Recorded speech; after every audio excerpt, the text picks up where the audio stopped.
Welcome to the Rock Your Comeback podcast. I'm Nicole Eaton, author of the books Rock Your Soul and Rock Your Comeback, as well as an intuitive therapist, and I'm here to remind you of your power. This podcast focuses on mindset and inviting the universe in to create a life that feels so good, so aligned, and so authentic. I hope you're ready.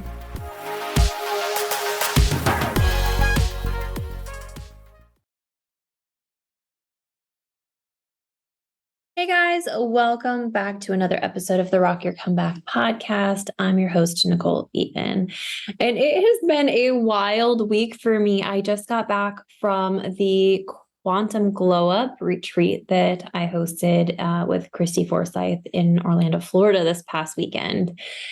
And when we made the intention for this retreat, when we were like, okay, what do we want people to get out of it? We're like, we really want them to have a quantum glow up. We really want them to have their energy and their thoughts shift so dramatically that they leave feeling like I'm better for it. And part of me was like a little nervous, right? That's a big promise to make. And when we got done with the exit interviews, the resounding answer was yes. I feel like I had a quantum glow up. I feel like I'm forever changed. I feel like this is a moment in time that I'll be able to look back on and be like, that was the moment things really shifted for me and my family. And one of the coolest things about the Quantum Glow Up retreat was that just the incredible people that attended. Christy and I were observing conversations that were happening that were so healing, and even just things that people didn't come for. Even things like we had somebody who had a history of abuse with men, and we had one of the men in the group who was just this gentle, loving energy, and she was saying, "I've never felt so safe around a person like this. Is a great example of what I want to look for in my relationships." And it was these shifts in such a massive way, like you can't even really describe it. So after looking at this, I was like, okay, so we can make quantum shifts in a weekend.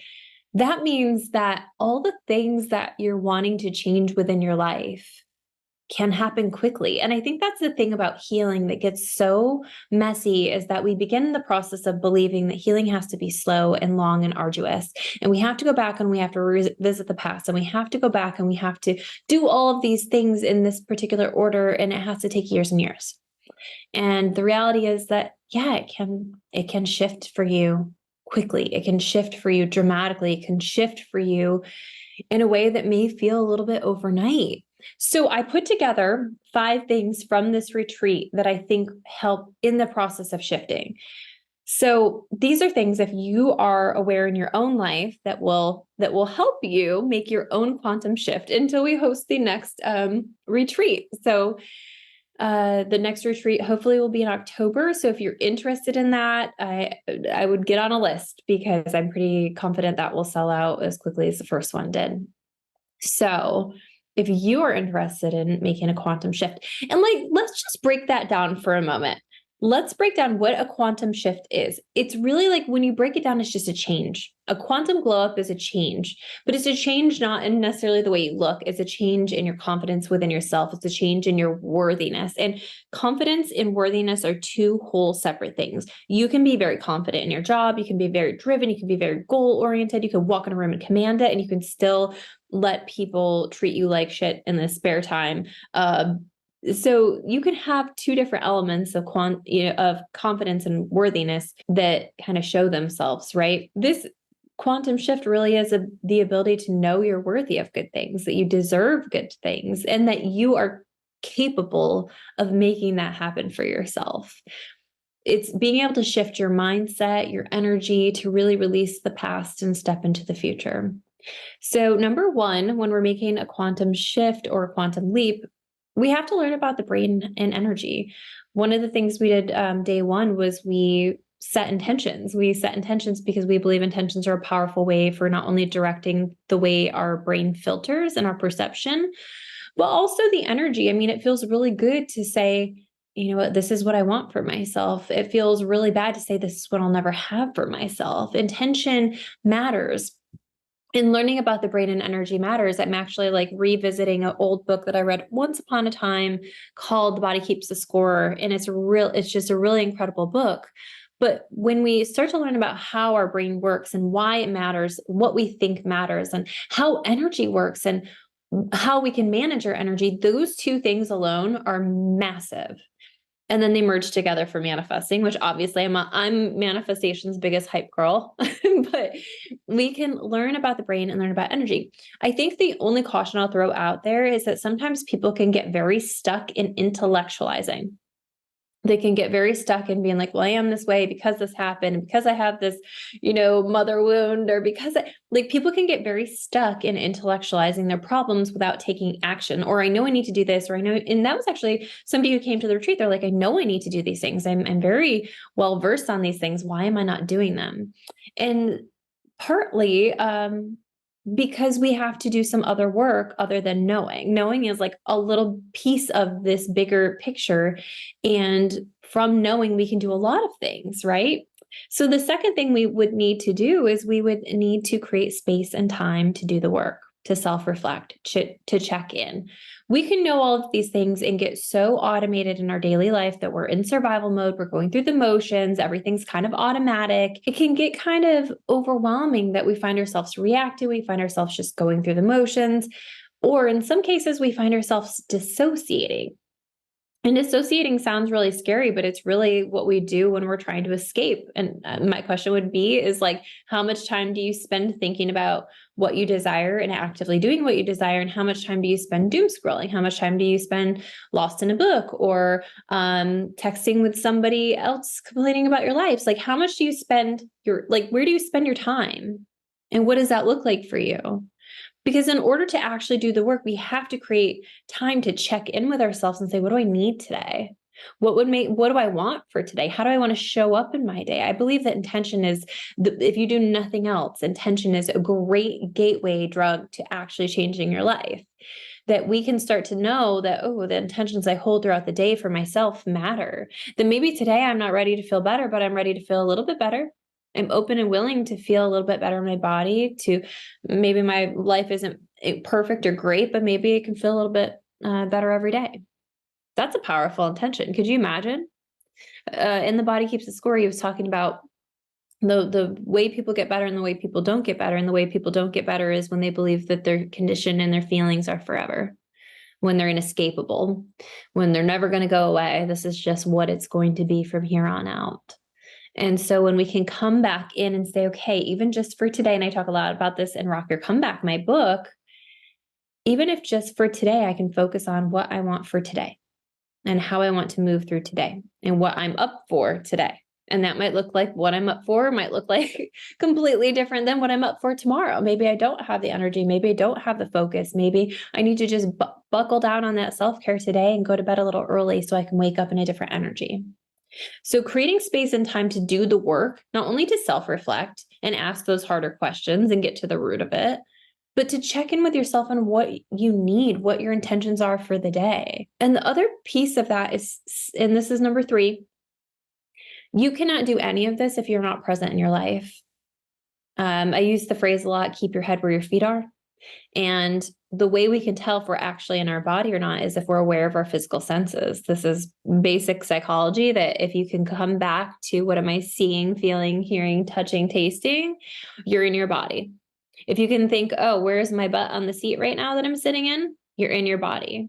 A lot of times people who have had trauma or grief or just a massive loss have no spatial awareness. And it's funny because we actually had a conversation at the retreat about clumsiness and how clumsiness can be a side effect of trauma, because when we're not in our body, we don't have as much control over the way we move through the day.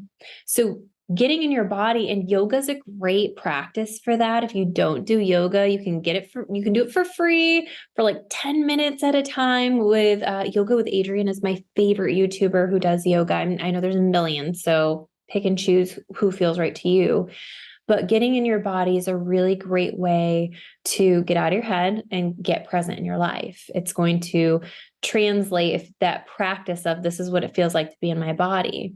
And staying present is where we can make those micro choices in our favor or against us. But if we're not in our body, we're unlikely to make choices in our favor. So how do we actually get this translated to real life? All of this knowledge we learn, we have to get present in our life, and we have to find practices and be intentional about practices that help us with that. And again, at any given moment, you can just, what do I taste? What do I feel? What do I, whatever. I've been big on decaf coffee because caffeine does a number on me, but like I've been big on decaf coffee because I still like the warmth and the sensation, and that draws me into my body a little bit better, especially when I feel that warmth and like hold the warmth of the cup, like that puts me back in my body. As somebody who's highly aware that I am prone to dissociate and prone to like just go into that escape energy. And so being intentional about grounding your energy in the present moment with your physical senses, or with a yoga practice, or with walking. Walking's a really great way to do that as well. So even if you can get out for like, go around the block for a minute, go around 2 blocks if you have time, but getting your head where your feet are is where we have the ability to feel more present in our realities, more connected with the people around us, and more open to really doing something different in our life. So staying present. Number 4, connection with others. This was something that I think, like I said, surprised me a little bit. I knew the work that we were doing and teaching was powerful. I knew that the energy healing sessions were going to be incredible. I knew that the core of what we teach works. But watching the connection with others create such a safe space for people to say, this is really overwhelming. I don't even know if I like it. We had somebody on the first day who was really overwhelmed, who was really like, I don't know if this was the right thing for me. And obviously in that case, we have to trust the process that releasing old things and letting yourself be vulnerable is very scary for a lot of people. And we kind of gave people an opportunity. You don't have to speak up, but if you do, this is an opportunity for you to heal. And holding space for people really creates such a depth of connection, of not having to have it solved, not having to have somebody feel differently, not having to have something needing to change, that the person can show up as messy and imperfect as they're feeling in that moment, and it's okay, and they're still loved and accepted for where they're at and who they are. I mean, that creates such a different level of connection and intimacy between people. And like I said, I was just amazed at watching the other conversations that were happening outside that were vulnerable and loving and real and honest and funny and silly, and how that connection heals too. Feeling supported by people who get you and allowing yourself to be seen is one of the most massive things that you can do for your healing and for your growth. Connecting with others. And I think sometimes that's hard because we do feel plugged in all the time and we feel like we're connecting because we're on social media. But at the end of the day, like if we can disconnect from our phones and get into our real life connections, into the conversations we're having with our kids and being fully present for those, and being fully present with the baseball game your kid's playing later today, or being fully present with the experience while you're working out. Giving yourself permission to be fully present allows you to connect with the people you're around on a much different level. And this also might be a good reminder to really ask yourself, can I show up fully expressed with the people in my life? Are the people in my life people I can be myself and they love me even when I'm messy, even when I'm hard to be around? Because sometimes we're fucking hard to be around. Sometimes we're assholes. Sometimes we're angry. Sometimes we're messy. And all of that's okay. And making sure we're surrounding ourselves with the right people can be just as important as surrounding ourselves with people at all. So don't forget the power of finding things. I mean, like I said, we're hosting another retreat in October. And that might even be as simple as finding a therapist or booking an intuitive therapy session with me, or joining the Comeback Club. The Comeback Club is $22 a month, and we go live every Friday. There's a new masterclass monthly. And it's just an overall opportunity for you to connect with other people who are being open, being loving, being wanting to change their lives. And I think that's powerful too. And the last thing, number 5, to making your quantum shift, is to be able to release and let go of the things that no longer serve you. And I always think letting go is such an abstract concept. How do we truly do that? And I think that one of the ways that we truly let go is we accept.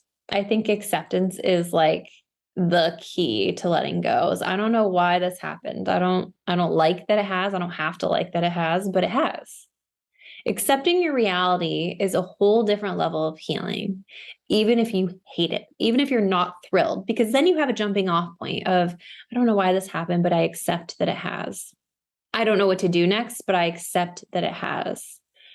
I'm going to figure it out though. And maybe I'm capable of figuring it out. I kind of compared this to the closet, right? Is if your closet is full of clothes and you don't like any of them and you haven't worn some of them in a while, that getting rid of some of these items and letting them go creates space for the new.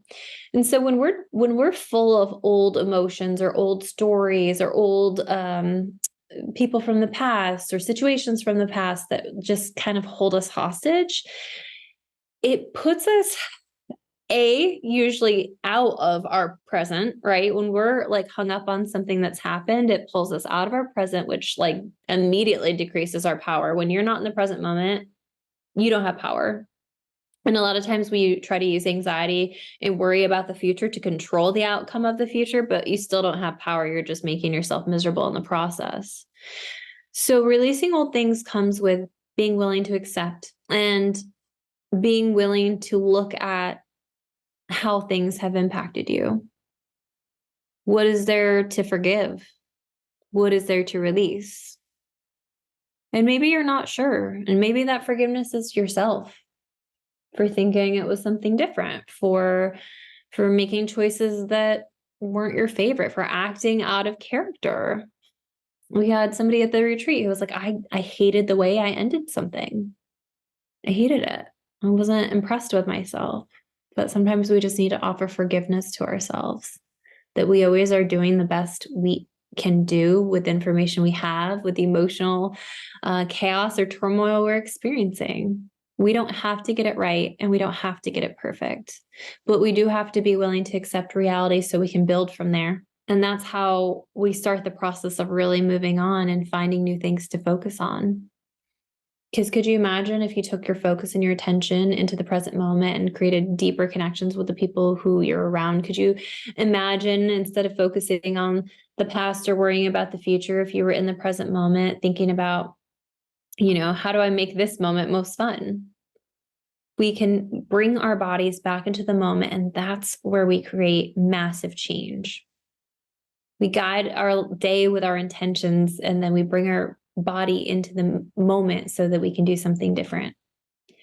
And that's the beginning of your quantum shift, your glow up, your inner epiphanies, your inner shifts, your inner change. And like I said, I know it can happen because I watched it this weekend, and I know it can happen quick because I watched it this weekend, but you have to be intentional about creating space in your life for your own growth and for your own healing and for your own reflection. And you have to be willing to sit with yourself and hang out with yourself and show up for yourself with love and compassion and forgiveness. I hope you want in on that next retreat. Like I said, it was really incredible. We'll be doing a podcast episode where we interview some of the people who came, which was actually their requests, which I find really fun. So we will be having a podcast that dives a little bit deeper into that. If you want on my list, make sure that you shoot me a message, or you can go to my webpage and there is a manifestation writing journal masterclass that you can have for free. It's totally free. So make sure you catch that pop up or go to the link in my page. And like I said, we've got stuff coming up on the Comeback Club. We are currently doing the Rock Your Comeback book club in the Comeback Club, which is the online membership space. There's a live Q&A every month, so you can ask all the questions on your heart. It's kind of like a little group therapy session. And then we're going to be doing another additional masterclass this month that is going to change your life. So I can't wait to keep supporting you in your journey. I'm always grateful for everybody who listens to this podcast. And if you want this podcast to keep going, make sure to subscribe and share it with somebody you love. it really helps us, or leave a review. It really helps us keep going. So I will catch you all next week. Thanks for listening. Make sure to get a copy of my latest book, Rock Your Comeback, The Down to Earth Guide to Reclaiming Your Power, just about everywhere books are sold. Join the Comeback Club for exclusive access, masterclasses, and more. And I always love to know what you think, so make sure to shoot me a DM or leave me a review. Thanks for listening to the Rock Your Comeback podcast. I hope you're feeling inspired, motivated, and ready to take on the world. Now go step back into your power. The world's been waiting for you. But first, if you could, leave me a review or share with a friend. Thank you.